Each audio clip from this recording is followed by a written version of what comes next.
kalau misalnya sampai robek, ya, Anda harus ingat loh. Apa kondomnya? Yang namanya kondomnya robek. Karena kan 10-12% itu kondom robek. Terjadi kehamilan atau terjadi penyakit.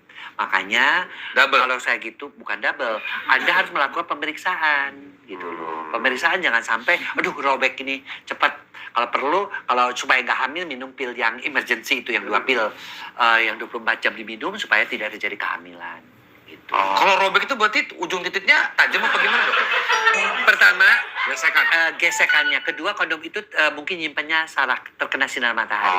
Sehingga dia lebih kan tipis banget, 0,03 mm. Nggak boleh kena matahari, Dok, ya? Ya, nggak boleh kena matahari. Soalnya kalau saya biasa pakai kondom nih, udah dipakai, udah selesai, saya jemur, Dok, saya cuci. Saya jemur, paling besoknya saya Dia pernah sobek saking nggak mau beli, di lem Korea ujungnya itu. masih nempelin, Dok, habis. Jadi kondom itu salah satunya ya, termasuk HIV AIDS. Kan kita lagi sedih nih sekarang. Kenapa? Karena angka HIV AIDS kita tuh, saya ketemu juga dengan, waktu itu ke Thailand juga, bertemu dengan dokter-dokter di sana, bahwa Indonesia tuh termasuk yang paling tinggi di Asia Pasifik pertumbuhan HIV AIDS-nya. Jadi ya, terlepas dari apa semua, saya tidak mau menjudge orang ini begini, itu urusan Anda dengan Tuhan. Tapi kalau Anda mau safety, pakailah kondom. Meskipun kondom pun tidak 100% melindungi, hanya sekitar 85%. Tapi kondom itu memang melindungi dari penyakit, ya? Penyakit, kehamilan, kanker, itu yang terutama. Virus-virus herpes itu bisa terlindungi. Ya, cuman kenapa nggak 100%-nya? Karena kan hubungan seks nggak cuma masuk itu aja kan, ada ciuman, ada cakaran, ada pelukan, ada segala macam. Ada oral. Iya. Ya kondom itu sama kayak helm ketika lo berkendara naik motor. Saya setuju banget. Iya. Ya kalau jatuh nggak mencegah itu lo bisa aja mati. Tapi at least menghindari lo dari. Tapi kalau oral seks, Dok, maaf nih, kalau itu memang harus kondom juga nggak, Dok? Oral seks kalau kita pasangan yang kita tidak ketahui, mendingan pakai kondom. Contoh sekarang untuk oral seks, kondomnya ada yang bermacam-macam. Ada yang rasa strawberry, ada yang rasa durian, ada yang rasa mangga. Ada rasa sayangnya nggak, Dok, ya? Rasa sayang itu hanya bisa dibina dengan komunikasi yang baik. Tapi kalau misalnya, banyak yang melakukan bukan dengan pasangan gitu. Harus pakai kondom nggak pas lagi oral gitu? Harus. Kalau dengan pasangannya, yang kita bisa jamin bersih hanyalah pasangan kita. Yang lainnya kita harus menggunakan. Tuh, Balki. Iya, Pak. Nggak, dengerin aja kata. Dok, satu lagi, Dok, buat pasangan-pasangan pasutri yang mungkin sampai sekarang udah menikah berapa tahun, masih belum dikasih keturunan lah gitu.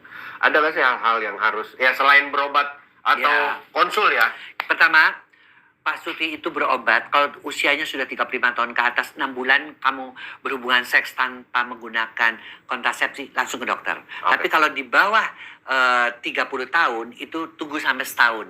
Karena sebenarnya dalam setahun itu, tanpa menggunakan alat kontrasepsi, seorang itu bisa hamil sekitar 60%-an sudah hamil. Dalam 8 bulan, 80% sudah hamil. 70-80%. Dan kalau sekitar 10-20% lah yang sebenarnya pasangan infertil setelah 1 tahun menikah yang tidak bisa hamil. Nah, itu baru kita cari kenapa gitu. Untuk mempercepat hamil, pertama harus tahu dulu ya. Tanggal. Dua-duanya harus sehat dulu. Yang laki jangan ngerokok, jangan begadang, berolahraga, berat badannya harus seimbang. Karena kalau gemuk itu spermanya lelet. Karena yang diproduksi adalah hormon estrogen. Ya, si wanita juga tidak boleh gemuk. Usahakan berat badan seimbang, olahraga cukup dan sebagainya. Yang kedua, tahu bahwa ada masa subur, bahwa perempuan itu tidak setiap saat bisa hamil. Masa suburnya itu hari ke-11 sampai hari ke-17. Sesudah mens. Dihitung dari hari pertama mens. Misalnya hari pertama mensnya tanggal 3, maka masa suburnya 3 plus 11 tanggal 14. Kemudian 3 plus 17, 20. 14, 16, 18, 20 hubungan seks. Soalnya sekarang ini udah ada aplikasi juga, Dok, ya? Aplikasi. Nah, tapi memang benar 14, 16, karena memang harus dijeda, Dok, ya? Dijeda, tidak boleh langsung tiap hari. Karena jadinya encer. Bukan, spermanya yang keluar itu masih muda. Kalau sperma masih muda, dia kan ketika pembuahan itu dia menembus dinding telur. Dia tuh nggak kuat untuk nembus dinding telur. Hanya sperma matang yang bisa menembus dinding telur. Itu tuh banyak yang hajar. Nah, iya benar. Satu itu, kedua harus tahu juga bahwa kemungkinan perempuan itu 30% ada yang letak rahimnya ke belakang atau retrofleksi. Jadi ke belakang begini mulutnya, bukan gini. Nah, oleh karena itu setelah melakukan hubungan seks dari depan, posisi yang paling bagus adalah missionary. Yang biasa Pria di atas, wanita di bawah. Tapi setelah itu wanitanya nungging. Wanitanya nungging untuk apa? Untuk mengantisipasi letak daripada rahim yang ke belakang. Jadi spermanya bisa. Ya, spermanya bisa masuk. Udah gitu diam dulu, jangan langsung buru-buru cuci. Ke kamar mandi. Dok, ini yang saya lakukan juga waktu anak pertama, kedua, ketiga, maksudnya si Caca waktu itu setelah berhubungan nggak langsung, tapi saya suruh kaki diangkat. Boleh. Kaki itu saya yang bagus. diangkat dok, tapi Iya, nggak apa-apa. bukan kakinya Caca dong, iya. Iya, Masa kaki kakinya saya diangkat dong? boleh. Kakinya diangkat itu boleh. Kenapa? ganjel bantal. Dengan mengganjel bantal dengan kaki diangkat itu efek gravitasinya lebih besar. Efek spermanya lebih cepat dia menemui telurnya. Dia nggak banyak yang tumpah dok. Ya? Yes, seperti itu. Kalau dok, biar nggak banyak yang tumpah, langsung disilen pakai aquaproof gitu. Ya, nggak bisa juga. Kamu mesti lihat bahwa tumpahnya cairan vagina itu bukan isinya sperma semua. Ketika wanita itu terangsang, dia juga mengeluarkan cairan. Yang tumpah itu ada kadang-kadang cairan vaginanya, bukan si spermanya. Spermanya sih sudah berenang Dok, masuk. tapi sperma itu kan kental, sorry dok, kental ya. Tapi lama-kelamaan dia jadi Karena ada yang namanya likuifikasi. Likuifikasi itu aja pengenceran daripada sperma. Lama-lama dia akan soalnya pas yang beberapa yang keluar iya itu dong. jadinya nggak Iya, karena kan bercampur juga dengan cairan vagina. Karena ketika wanita itu terangsang, dia mengeluarkan cairan lubrikasi namanya, pembasahan. sama kayak kalau kita masturbasi, kita buang ke kloset misalnya. Iya. Kena air itu lama-lama dia. Iya, memang. Akan begitu. Nggak Kok tahu? Apa? Kok tahu? Itu teman saya. Teman saya sering begitu. Ya.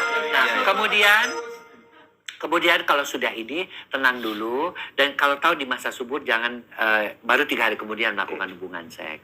Kemudian di saat-saat itu juga jangan sampai kena sakit, flu, diare, segala itu sangat mempengaruhi apalagi Kondisi kena badannya. COVID, Iya, ya, iya. sangat mempengaruhi kondisi badan sehingga dia itu kalau udah jadi, nah kalau sudah hamil pun, Iya. udah dikatakan positif, tolong jangan naik-naik tangga, kemudian juga pakai sepatu yang lepes, kakinya sering di atas, naikin ke atas supaya aliran darahnya ke situ. Karena si janin itu pada saat itu juga lagi butuh makanan dan 3 bulan pertama itu 3 bulan masa-masa pertama. penting ya. Dok? Betul sekali. Iya. Itu yang menentukan nanti apakah janinnya itu menjadi pintar atau Iya. enggak. Itu adalah di situ. Vivin Dedes tuh ya, buat pasutri-pasutri yang masih menunggu buah hati, kita doakan yang terbaik buat Yang kalian. terbaik. Semoga tadi ilmu-ilmu yang diberikan oleh Dr. Boyke bisa